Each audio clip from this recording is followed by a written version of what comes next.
אני זוכרת את התעודה של פעם, כשהיה כתוב לי שאני אולי 90 במתמטיקה ו80 בספרות, כולם ידעו להגיד כמה אני במספרים. אבל אף אחד לא ידע להגיד עד כמה אני משתפת פעולה, עד כמה אני טובה במועצת התלמידים, ועד כמה אני מצליחה או לא מצליחה לנהל את הלמידה שלי. היום אנחנו כבר לגמרי במקום אחר. אז למה בכלל לעשות הערכה סלית? אנחנו מבינים שבמספר אנחנו לא מלמדים את הילד שום דבר. אנחנו בטח לא נותנים לו כלים להתקדם ולהתפתח, וצריך לעשות משהו חדש. הצלחנו ליצור הערכה שא' מאפשרת לילד להתבונן בעצמו ובתהליכי הגדילה שלו, להבין בדיוק למה הוא מצופה, וגם לקבל הערכה שתלמד אותו משהו על עצמו. גונצ'יק, אז עם הפנים קדימה למחצית הבאה, אני רוצה לומר לך קודם כל שאני מאוד מאוד גאה בך. חשוב לי שאנחנו נתמקד באיזשהו יעד למחצית הבאה. יש לך רעיון למשהו כזה? נראה לי פשוט המון פעמים אני נלחצת או מדברים שטותיים לגמרי. נגיד, היה זה פרויקט בתיאטרון, והוא לא היה כמו שציפיתי, אז פשוט אני לא הגעתי באותו יום, כי הייתי כזה, מה אם זה לא יהיה טוב? הערכה היא הערכה שבבסיסה דיאלוג. הילד כותב איך הוא רואה את עצמו, המורה כותב איך הוא רואה אותו, ואחר כך יושבים ומאבדים ביחד את הדברים.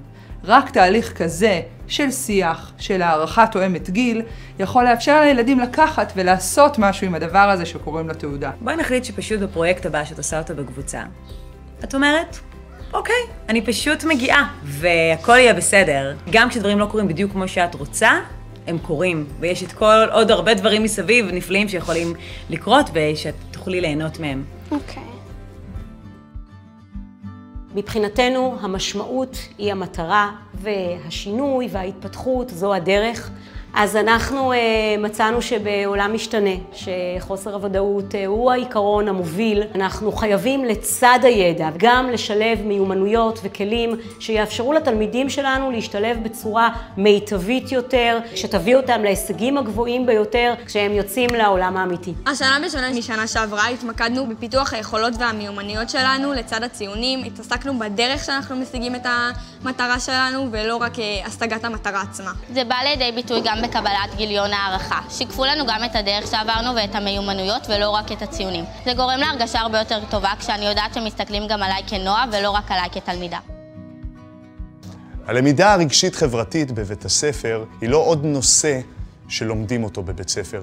למעשה מהווה את התשתית לכל תוכנית הלימודים. אצלנו בבית הספר לא לומדים כל הזמן בכיתות. יום יום אנחנו יוצאים לשכונה ולוקחים את הילדים והילדות ללמידה בעולם האמיתי.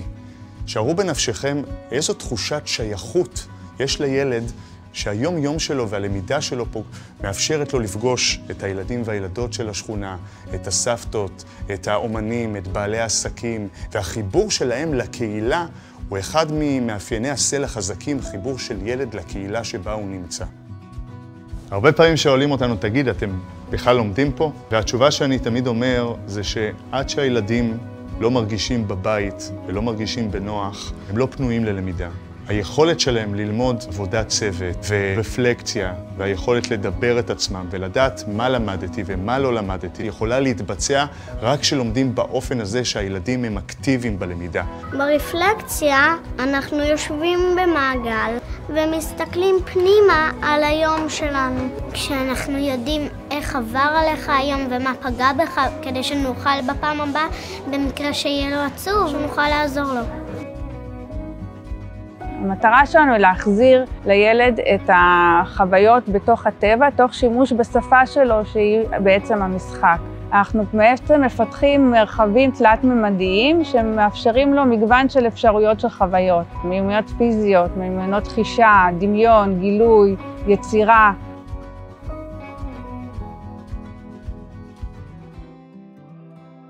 מה שאותי מרגש באמת בתהליכים שקורים פה, זה לפעם הראשונה נבנו קהילות לומדות. אנחנו ניצלנו את הכוחות הפנימיים של בית הספר, שזה הצוות החינוכי, כדי להוביל שינויים bottom up. אנחנו רגילים לכך שבחברה הערבית פחות מדגישים ומבליטים את הפן הרגשי בקרב התלמידים עצמם. זה משהו שהוא פורץ דרך, זה משהו שבאמת אנחנו פה שוברים פרדיגמות ישנות ומיושנות, ואנחנו באמת הולכים לכיוון של הרבה יותר שיתופיות והרבה יותר במה להבעה בקרב התלמידים. בנימה אופטימית זו, אני באמת מקווה לראות תלמידים בוגרים שיוצאים אל העולם בחוץ עם כלים אופרטיביים. אני רוצה לראות תלמידים הרבה יותר מובילים, מובילי קהילות, יש להם מה לתרום ולוקחים על עצמם אחריות אישית וקולקטיבית. זה היעד המרכזי שלנו כבית ספר.